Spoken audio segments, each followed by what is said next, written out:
Bom, gente, tudo beleza? Na aula anterior nós trabalhamos aqui com um exemplo de um cilindro, né? Esse cilindro era composto unicamente por um único material, então ele tinha um raio interno e um raio externo, certo? Um cilindro oco, tá? O que acontece normalmente na indústria? Normalmente nós temos cilindros, nós temos muitos vasos, né? Que eles acabam recebendo isolantes térmicos sobre eles, né?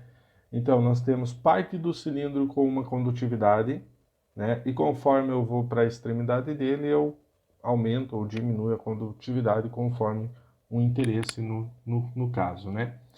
Então, isso o que é?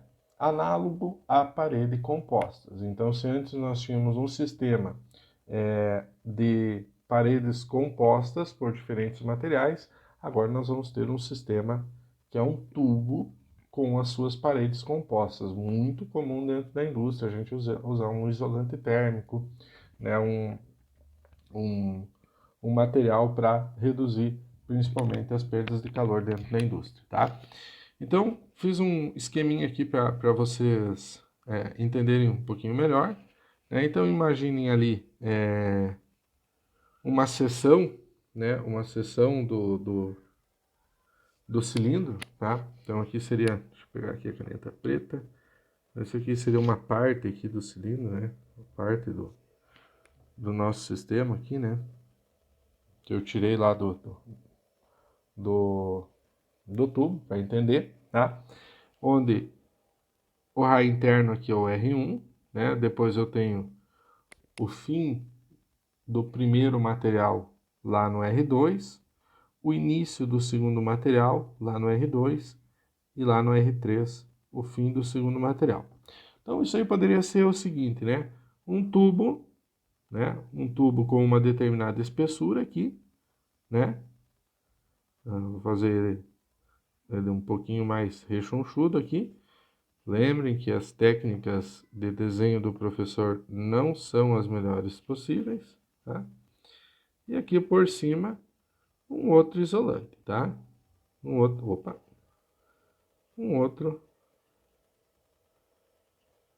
material isolante, tá?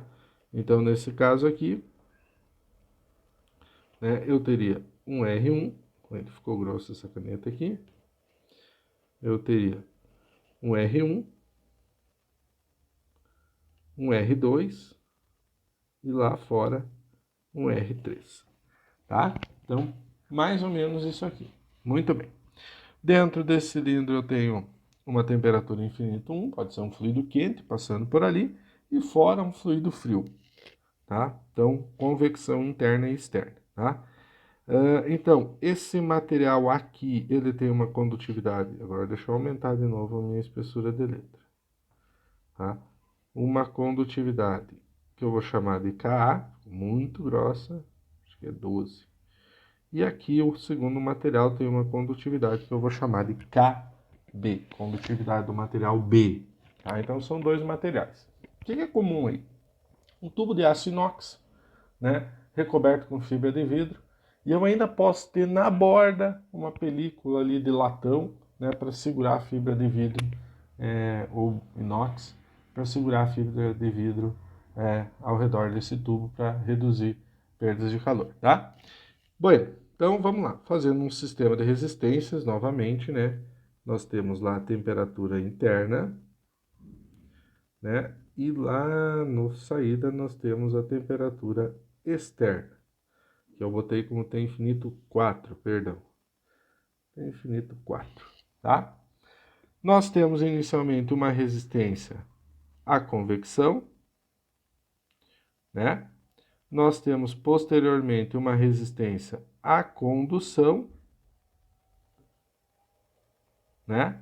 Mais uma resistência à condução e, por fim, uma última resistência à convecção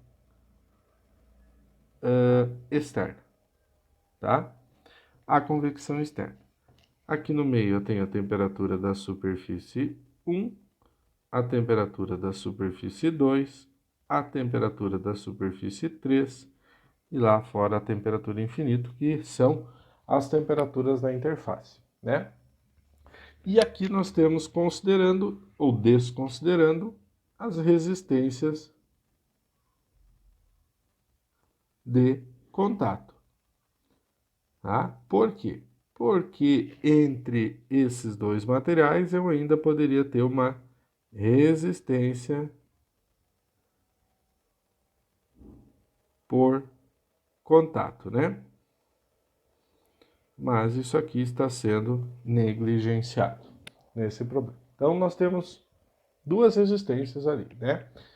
Se fosse 3, análogo. Se fosse 4, análogo, tá? Então, a partir de agora, vocês devem começar a fazer algumas analogias para os sistemas que vocês estão sendo colocados para avaliar, tá? Muito bem. Então, vamos lá. Então, eu vou pegar aquela nossa velha equação, em que o fluxo de calor, né, vai ser a temperatura, o ΔT dividido pelo somatório das resistências térmicas, né? Então, ΔT dividido por resistência à convecção mais resistência à condução no material A mais resistência à condução no material B mais a resistência à convecção externa, tá? Né? Somatório das resistências. E aqui essas equações já foram apresentadas, então nem vou numerar elas, né? Só mostrando exemplo de aplicações para vocês, tá? Então, o nosso fluxo de calor vai ser a temperatura infinito 1 menos a temperatura infinito 2 dividido por primeira resistência à convecção, já escrevemos ela, 1 sobre coeficiente de película, que multiplica a área.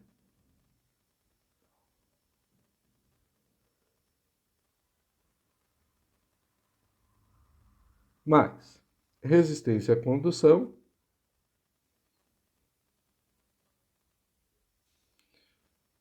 invertemos lá na equação, né?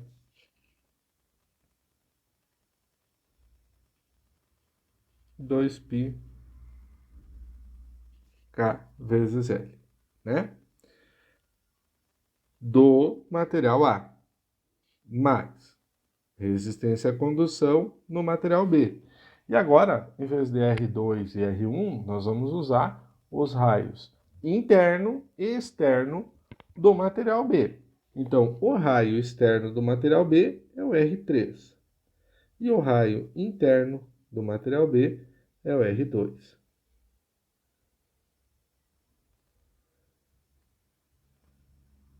Vezes L.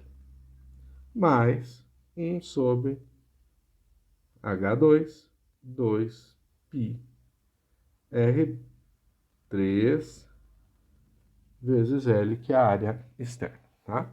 Então, veja que aqui eu tenho a equação, tá? A equação para a transferência de calor, nesse caso aqui. Vou dar um número aqui para essa equação, pois ela pode ser aplicável diretamente, tá? Então, nós tínhamos parar na equação 35, essa aqui é a equação 36. Muito bem, mas o que eu quero chegar com essa equação não é propriamente na equação do somatório das resistências, né? Não é só a aplicação, né? E sim o fato de que o fluxo térmico, né,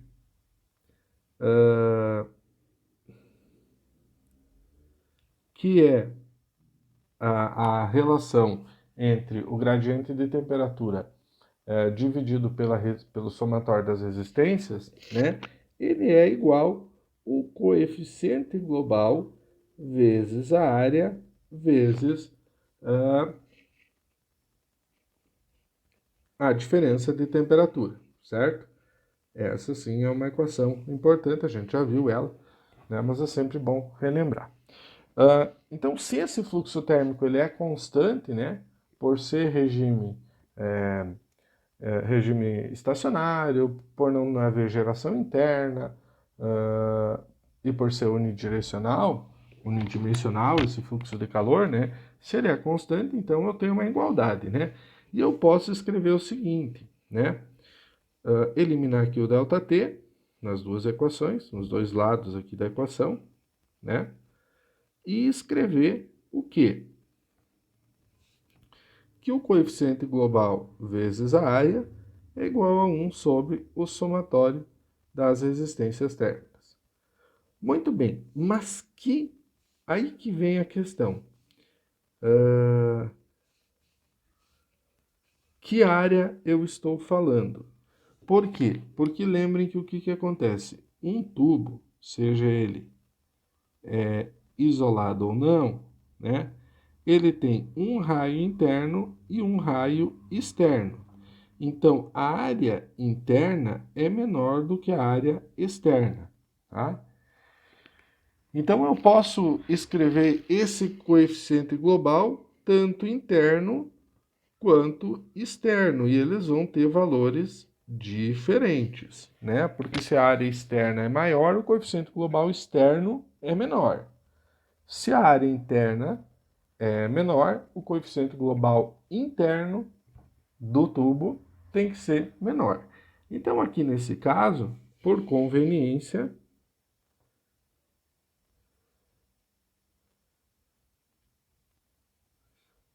tá? Por conveniência, a gente costuma usar a área 1, tá? Ou, né, interna, tá? Onde ela é dada por 2 π R1 vezes L, tá? Bom, e aí, substituindo aqui nessa equação, então, que eu vou chamar aqui, vou dar ela, número 38, né? Substituindo na equação 38, eu vou ter que o coeficiente global vai ser igual a 1 sobre 2 π R1 vezes L, que multiplica o somatório das resistências térmicas, tá? Ou seja, U igual 1 sobre 2 π R1 vezes L, que multiplica. Agora nós vamos pegar toda aquela equação lá da resistência térmica, tá? Aqui, ó. 1 sobre 2 π R1 LH1 mais ln de R1 sobre R2 sobre 2 π K A vezes L mais ln de R2, só uma correção aqui, é R2 por R1, R2 por R1, e aqui é R3 por R2, que divide 2 π KB L mais 1 sobre 2 π R do 3 L H2, que é o externo. 2 ou 4? Vamos ver aqui. H2, tá? Então vejam que aqui o termo 2π vezes L aparece em todas as equações. Então vamos simplificar ele, né? 2π vezes L, 2π vezes L, tá? Se eu jogar o termo R1 para dentro de toda essa equação, eu vou ter que o coeficiente global... Opa, deixa eu mudar de cor aqui, para não criar polêmica. O coeficiente global vai ser igual a 1 sobre Na primeira, ele vai simplificar, né? Ele vai simplificar aqui com um R1, tá?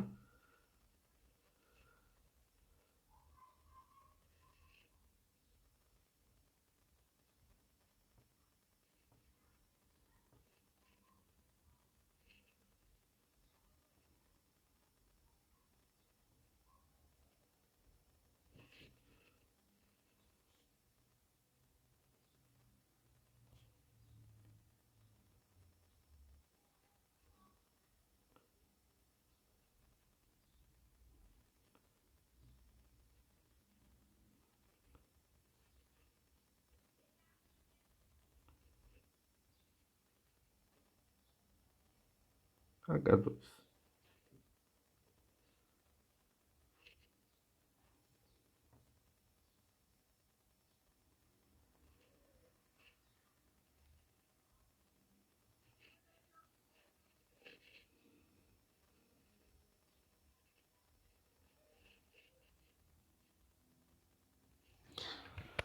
De forma análoga, nós podemos fazer o coeficiente global ou externo ou em qualquer de uma posição, né, do tubo, né, ah, e, e o tubo com diferentes condições, né. Então eu posso escrever o seguinte, que numa posição 1 com área 1 vai ser igual o coeficiente global numa posição 2 com uma área 2, numa posição 3 vezes uma área 3, assim por diante, né? E isso, né, vai ser igual o somatório das resistências térmicas elevado na menos 1. Tá? Então, eu tenho sempre essa consideração. Então, o que que acontece? O carinha que eu coloco aqui, eu coloquei I ali, mas não é I, é 1, né? Porque é na posição 1, né? É o carinha que vai ir aqui dentro, tá? Aqui nessas 3 posições, ou 4 posições, ou 5 posições, conforme for o meu sistema, tá? Professor, mas o meu sistema só tem um único tubo, ele não é composto. Bom, se ele é um único tubo, esse termo aqui não existe, tá? Mas eu peguei o exemplo lá que nós estávamos trabalhando, que é um exemplo mais genérico. Beleza, pessoal? Então, dessa questão de resistência térmica, né, e cálculo do coeficiente global em tubos cilíndricos, tá bom? Obrigado.